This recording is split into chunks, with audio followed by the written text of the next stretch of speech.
नमस्कार साथियों, आप सभी का मेरे इस YouTube चैनल पर हार्दिक स्वागत है। आज की इस वीडियो में हम भारतीय संविधान से संबंधित कुछ महत्वपूर्ण प्रश्नों पर चर्चा करेंगे। आशा करता हूं कि मेरी ये वीडियो आपको पसंद आएगी। यदि ये वीडियो आपको पसंद आए तो कृपया वीडियो को लाइक और चैनल को सब्सक्राइब कीजिएगा। साथ ही यदि कोई आप अपना महत्वपूर्ण सुझाव मुझे देना चाहें तो कमेंट सेक्शन में ज़रूर बताइएगा। चलिए वीडियो को शुरू करते हैं।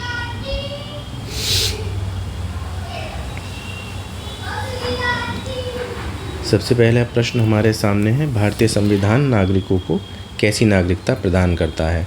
तो उसका उत्तर है एकल नागरिकता। भारतीय संविधान में भारतीय नागरिकों के लिए एकल नागरिकता का प्रावधान किया गया है, अर्थात भारत के सभी निवासियों के लिए एक समान नागरिकता होगी। अलग अलग राज्यों के लिए अलग अलग नागरिकता का प्रावधान नहीं होगा।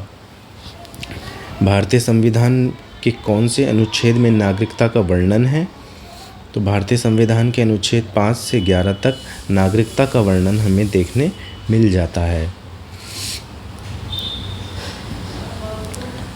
भारतीय संविधान के किस अनुच्छेद में लोक नियोजन में समानता का वर्णन है? लोक नियोजन अर्थात राज्य की किसी भी सरकारी सेवा में नौकरी के लिए समान अवसर सभी को मिलेंगे, किसी को भी उनके धर्म आदि के आधार पर भेदभाव नहीं किया जाएगा। तो यह वर्णन हमें अनुच्छेद 16 में देखने को मिलता है। भारतीय संविधान के किस अनुच्छेद के द्वारा अस्पृश्यता का अंत किया गया है? प्राचीन भारत में फैली छुआछूत की कुप्रथा को अंत जिस अनुच्छेद के द्वारा किया गया है वह है अनुच्छेद 17। भारत के राष्ट्रपति के विरुद्ध किस अनुच्छेद के द्वारा महाभियोग का प्रस्ताव लाया जा सकता है? तो इसका उत्तर है अनुच्छेद 61।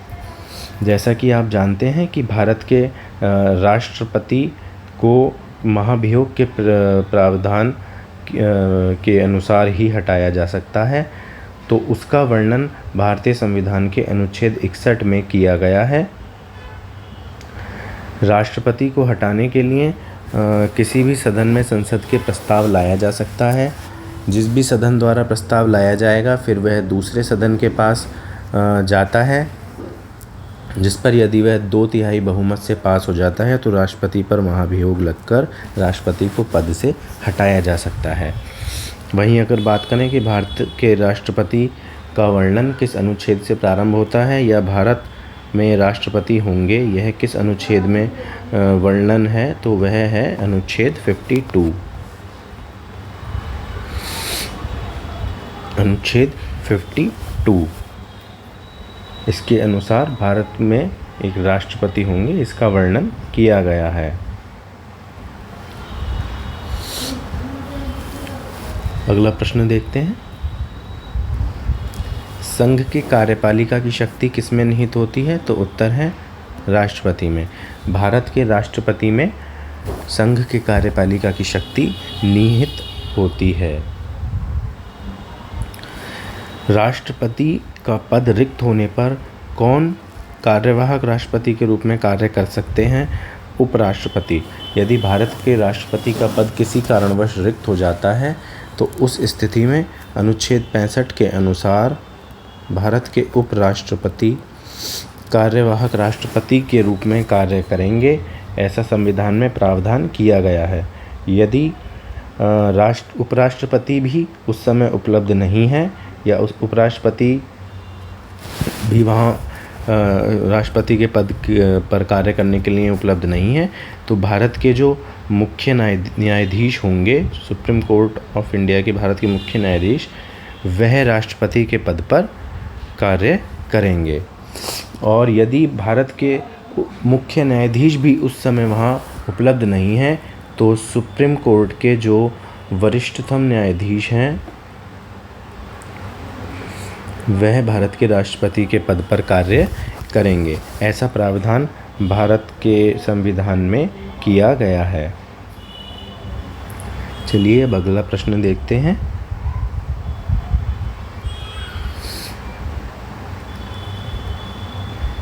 यदि बात की जाए संसद के संयुक्त सत्र की अध्यक्षता कौन करते हैं, तो इसका उत्तर होगा लोकसभा अध्यक्ष। लोकसभा अध्यक्ष संसद के संयुक्त सत्र की अध्यक्षता करते हैं। भारतीय संविधान के अनुच्छेद 108 के अनुसार किसी भी विषय में यदि दोनों सदनों में मतभेद होता है तो उस स्थिति में भारत के राष्ट्रपति संयुक्त सत्र बुला सकते हैं, जिसकी अध्यक्षता लोकसभा स्पीकर करते हैं। यदि लोकसभा स्पीकर अध्यक्षता के लिए उपलब्ध नहीं है किसी कारणवश, तो लोकसभा के उपाध्यक्ष इसकी अध्यक्षता करेंगे। अगर वह भी उस समय उपलब्ध नहीं है तो राज्यसभा के जो उपसभापति हैं वह संयुक्त सत्र की अध्यक्षता करते हैं। अगला प्रश्न है, क्या किसी धन विधेयक को संसद के किसी भी सदन में लाया जा सकता है? तो उत्तर है नहीं। धन विधेयक केवल लोकसभा में ही लाए जा सकते हैं। लोकसभा में पारित होने के बाद लोकसभा से वह राज्यसभा में जाते हैं और राज्यसभा उस पर केवल अपना यदि कोई संशोधन के लिए लोकसभा को वापस कर सकती है। अन्यथा की स्थिति में वह यदि ज़्यादा दिन अपने पास राज्यसभा में धन विधेयक रहता है तो उसे स्वतः ही पारित मान लिया जाता है। तो धन विधेयक केवल और केवल लोकसभा में ही लाए जा सकते हैं।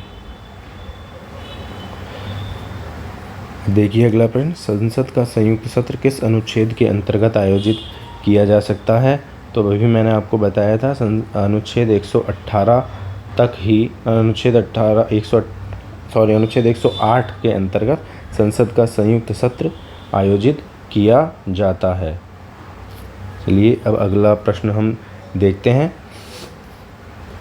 इससे पहले मैं बताता हूँ आपको कि धन विधेयक लोकसभा से राज्यसभा में जब जाते हैं तो राज्यसभा मात्र 14 दिन तक ही अपने पास उन्हें धन विधेयक को रख सकती हैं। यदि उसके बाद विधेयक लोकसभा को वापस नहीं किया जाता तो वह स्वतः ही पारित मान लिया जाता है। हालांकि राज्यसभा विधेयक में संशोधन की सिफारिश दे सकती हैं। चलिए अब अगला प्रश्न देखते हैं। किस अनुच्छेद में केंद्र तथा राज्यों के मध्य शक्ति का बंटवारा किया गया है? भारतीय संविधान की यह विशेषता है कि केंद्र और राज्य के मध्य अलग अलग शक्तियों का बंटवारा किया गया है। कुछ विषय ऐसे हैं जिन पर केंद्र कानून बना सकते हैं, केंद्र सूची, फिर राज्य सूची जिन पर राज्य के कानून बनते हैं, और एक समवर्ती सूची होती है जिस पर दोनों ही अपने अपने कानून बना सकते हैं। तो यह वर्णन किया गया है अनुच्छेद 245 से 255 तक। अगला प्रश्न, संविधान के किस अनुच्छेद में वित्त आयोग का वर्णन है? तो हमारे संविधान के अनुच्छेद 280 में कहा गया है कि एक वित्त आयोग होगा जो केंद्र तथा राज्य के मध्य बजट से संबंधित विवरण को देखेगा। चलिए अब अगला प्रश्न देखते हैं। प्रधानमंत्री का पद किस अनुच्छेद में वर्णित है? तो प्रधानमंत्री का पद अनुच्छेद 74 में है, जिसमें कहा गया है कि राष्ट्रपति की सलाह के लिए एक मंत्री परिषद होगी जिसका नेतृत्व प्रधानमंत्री करेंगे। बात करते हैं अगले प्रश्न की। तो मूल संविधान में कितनी अनुसूचियां थीं? जब हमारा मूल संविधान 26 जनवरी 1950 को लागू हुआ था तो उस समय उसमें 8 अनुसूचियां थीं, जबकि वर्तमान में यदि बात करें तो संविधान में 12 अनुसूची हैं जिन्हें समय समय पर संशोधित करके जोड़ा गया है। अगला प्रश्न, किस अनुच्छेद को संवैधानिक उपचारों का अधिकार कहा जाता है? तो अनुच्छेद 32। इसके अनुसार यदि किसी नागरिक को यह लगता है कि उसके मौलिक अधिकारों का हनन हो रहा है या उस पर, तो वो उसके अपील के लिए न्यायपालिका में जा सकते हैं। अनुच्छेद 32 संवैधानिक उपचारों का अधिकार कहा जाता है। अगला प्रश्न हम देखते हैं। मूल संविधान में कुल कितने अनुच्छेद थे? तो हमारे मूल संविधान में 395 अनुच्छेद थे।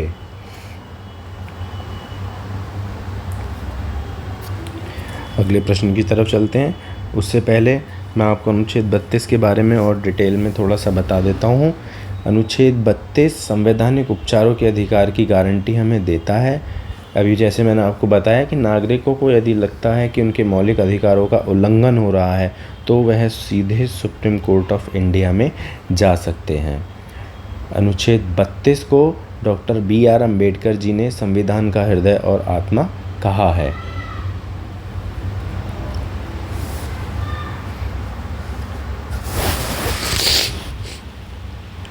अगला प्रश्न, संविधान का निर्माण किसके द्वारा किया गया? तो संविधान का निर्माण संविधान सभा के द्वारा किया गया था। संविधान सभा में कई समितियां थीं। प्रारूप समिति जिसके अध्यक्ष डॉक्टर BR अम्बेडकर जी थे, तो उनके द्वारा संविधान का निर्माण किया गया है। संविधान संशोधन की प्रक्रिया संविधान के किस अनुच्छेद में वर्णित है? तो भारतीय संविधान के अनुच्छेद 368 में बताया गया है कि संविधान को संशोधित किस प्रकार किया जा सकता है। यदि आवश्यकता हो तो संविधान में संशोधन किस प्रक्रिया द्वारा कर सकते हैं? अनुच्छेद 368 में इसका वर्णन है। अगला प्रश्न है, हाल ही में कौन सा संविधान संशोधन नारी शक्ति वंदन अधिनियम बना? तो 106वां संविधान संशोधन जो वर्ष 2023 में हुआ था, यह 106वां संशोधन है। इसमें महिलाओं को 33% आरक्षण से संबंधित यह संशोधन किया गया था। अगला प्रश्न है, किसी सरकारी मंत्री द्वारा पारित विधेयक कौन सा विधेयक कहलाता है? तो उसका उत्तर है सरकारी विधेयक। यदि कोई सरकारी मंत्री हैं, वे कोई विधेयक पारित करते हैं तो वह सरकारी विधेयक कहा जाता है। तो दोस्तों, आज के लिए बस इतना ही। मैं आशा करता हूँ कि ये वीडियो आपको पसंद आई होगी। यदि वीडियो पसंद आई है तो कृपया वीडियो को लाइक कीजिए और चैनल को सब्सक्राइब कीजिएगा। मैं आगे भी महत्वपूर्ण विषयों पर आपके लिए वीडियो लेके आऊँगा। कुछ महत्वपूर्ण प्रश्नों को आपके सामने रखूँगा। धन्यवाद।